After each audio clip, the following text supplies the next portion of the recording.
Walang mapaglagyan ang katuwaang nadama ng mag-asawang Emerita at Felixberto Farole ng Dumaguete City nang biyayaan sila ng 4 na anak. Pero ito'y sunod-sunod na inilabas o ipinanganak ng inang si Emerita. Quadruplets kung sila'y tawagin, 3 babae at 1 lalaki. Kilalanin natin ang Farole quadruplets na kauna-unahang ipinanganak sa Pilipinas ngayong bagong milenyo.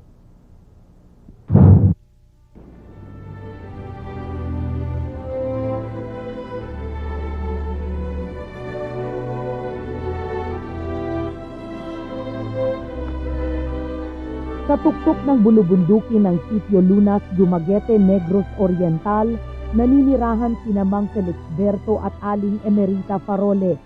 Dito'y walang kuryente, walang eskwelahan, walang doktor at walang mga kapitbahay.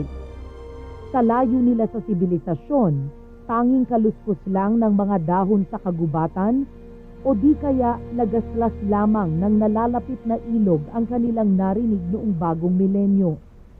Di inakala ng mag-asawa na magiging makasaysayan din ang kanilang pagsalubong sa taong 2000.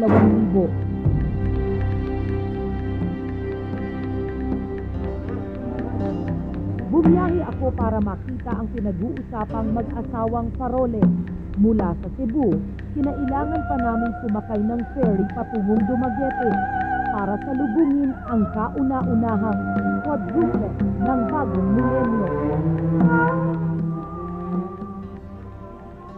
Alas 6 ng gabi, 3 ng Enero taong 2000, nang iluwal ni Aling Emerita Farole hindi ang 2, hindi rin ang 3, kundi ang 4 na sanggol.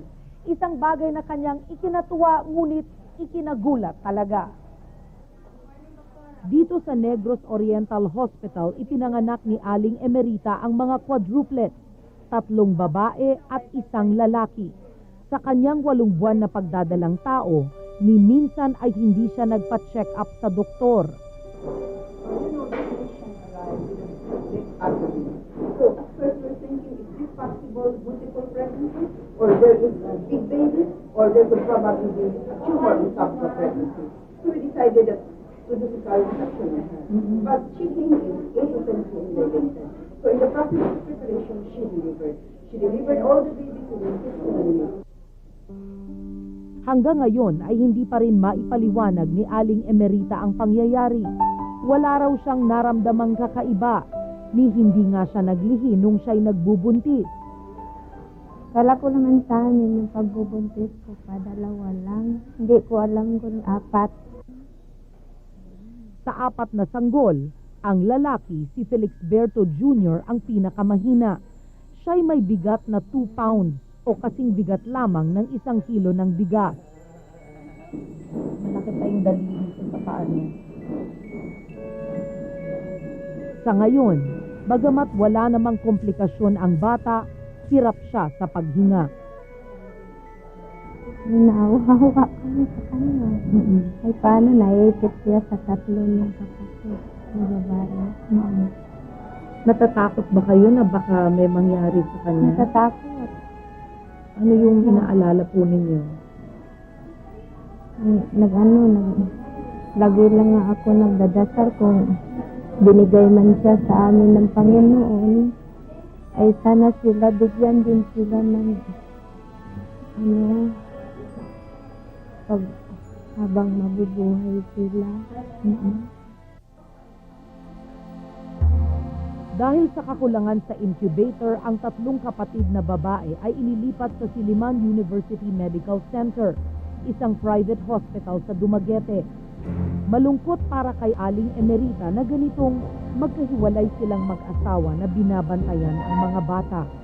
Sa aking pagdating, pangalan ng mga anak ang dinidebate ng mag-asawa. Gusto ni Mrs. ay ipangalan ng puros letrang M ang simula. Si Mr. naman, puros letrang R. So, masusunod.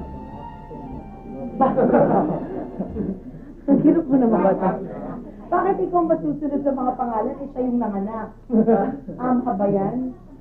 Siya yung naghirap. 4 yung dala niya sa kanya.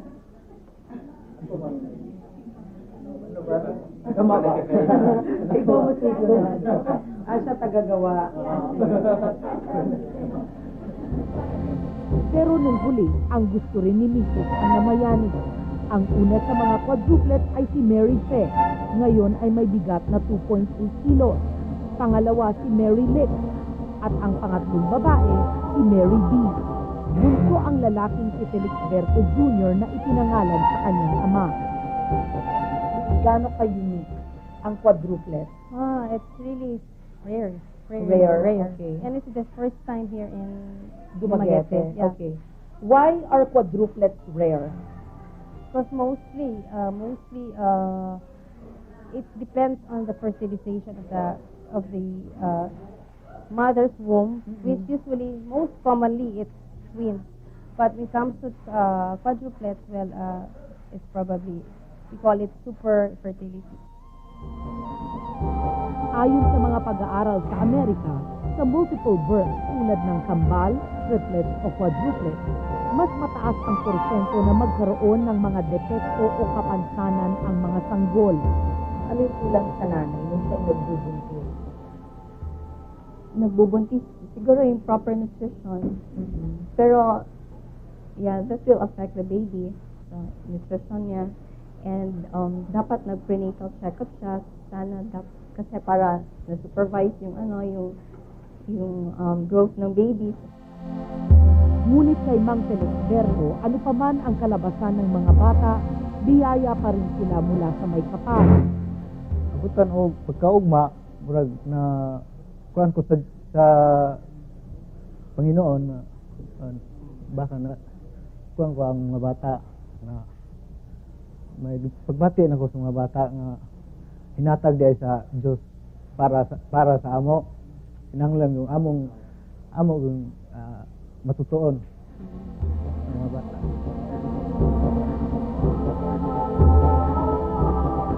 Masasabing ngayon, kailangan talaga ng mag-asawang ito ng swerte. Bago pa man ipinanganak ang mga quadruplets, may 4 ng anak ang mag-asawa. Ngayon, 8 na ang kinakailangan nilang kalingain at pag-aralin. Mahirap, gayong ang kinikita lang ni Mang Felixberto ay halos 200 piso kada linggo mula sa pagbebenta ng saging. Masakit mang aminin, ayaw niyang sa ganito lang mauwi ang kinabukasan ng kanyang mga anak. Doon ay sa tabang na ko, doon ay mga malumog kasing-kasing katabang para makasupport para sa ilang panggastos.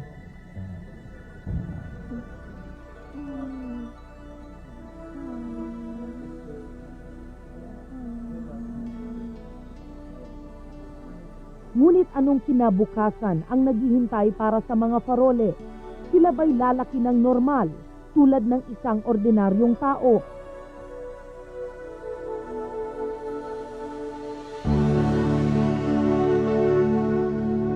Paano nga ba ang buhay kung aapat kayong magkakapatid na magkakaedad at magkakahawig ang itsura?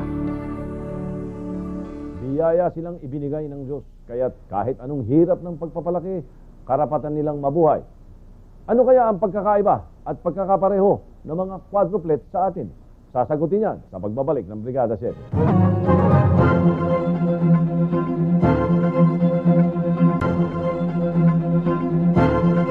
Ang Culiao quadruplet ng Tubaco Albay na ngayon ay 35 anyos na.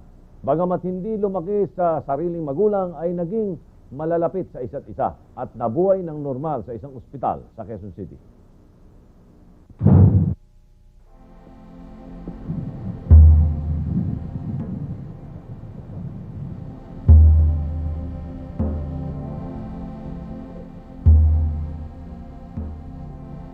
Lahat sila, kukunin sana ng gobyerno. Nagpadala ng tren doon at kukunin sila. Ngunit nag-derail yata o nasira yung tren. Hindi nila nakuha. Akong tinawagan para pumunta ron. Were they very thin? Alam mo, ibang klaseng maliliit na bata ito.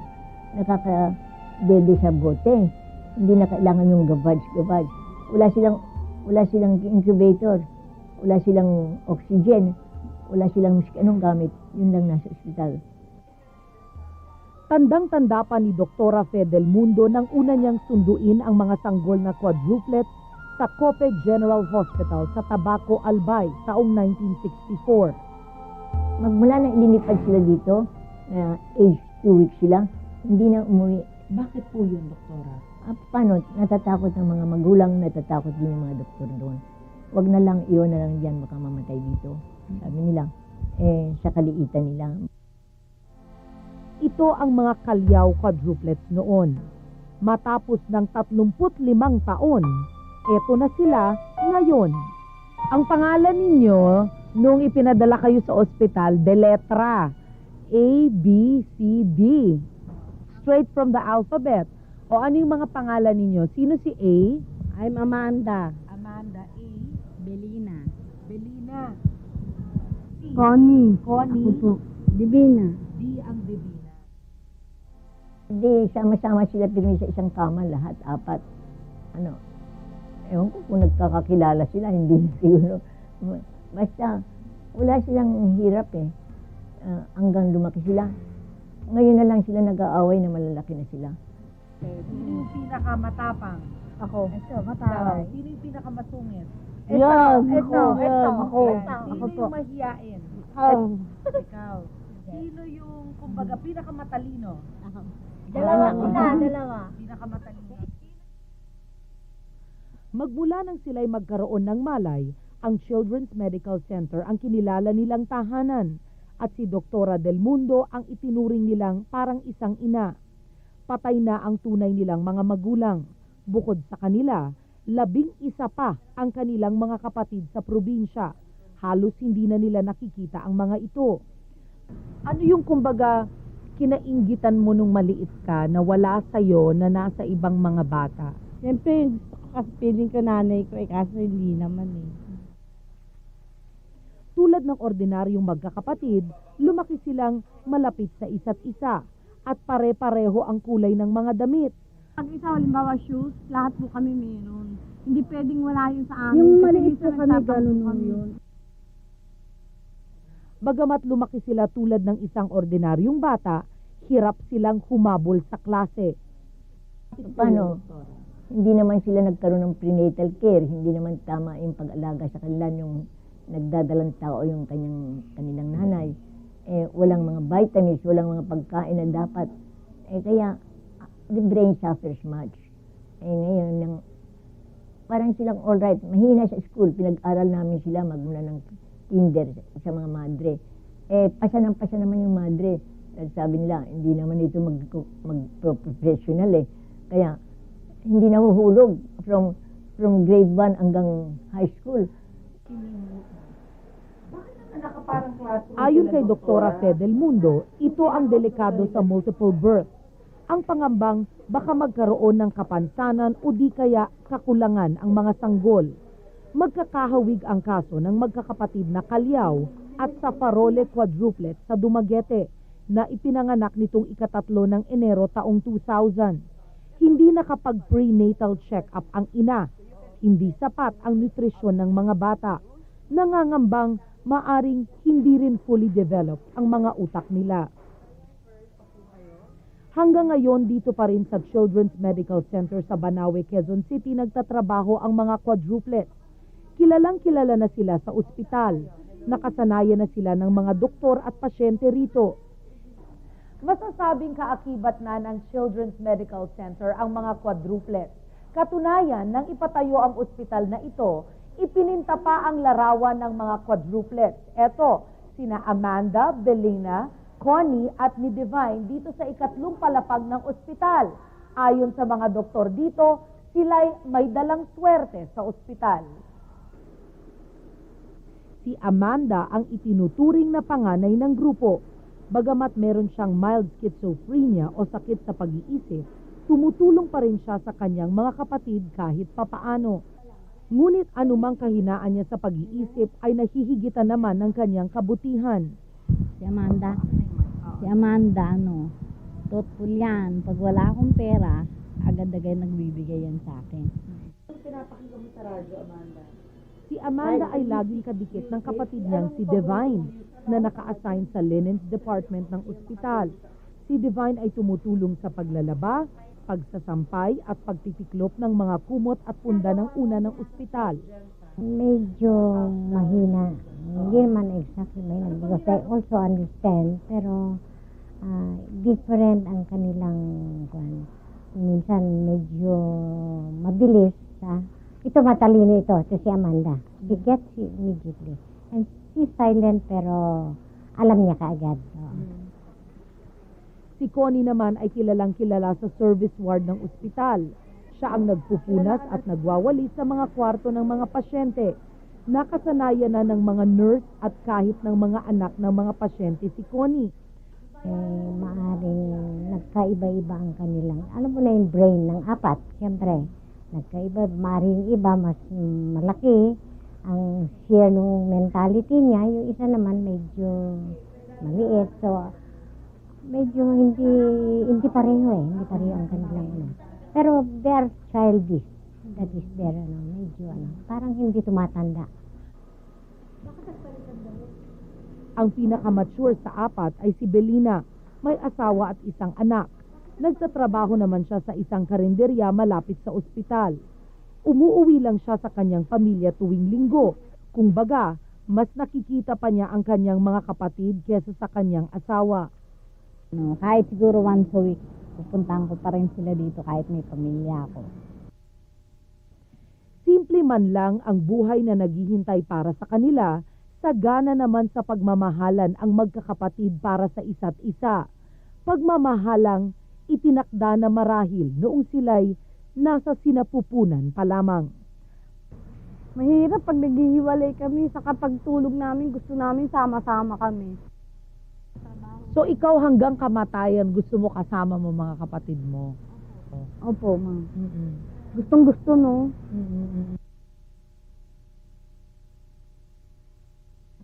Para po sa Brigada 7, ako si Karen Davila, reporting. Sa pagbabalik ng Brigada 7, bibilib kayo sa galing ng bulag na si Ronel Del Rio na hindi naging hadlang ang kapansanan upang magtagumpay at maabot ang kanyang mga pangarap.